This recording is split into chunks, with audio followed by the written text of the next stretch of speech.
Πάτερ ημών, ο εν της ουρανής,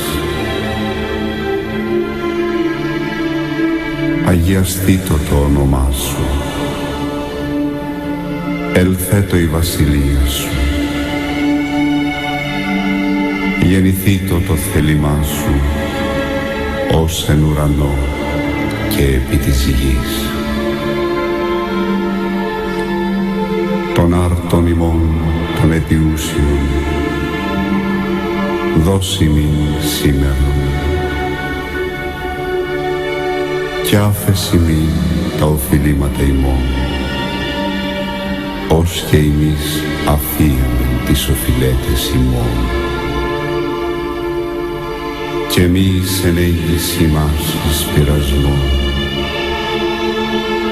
αλλά ρίσε ημάς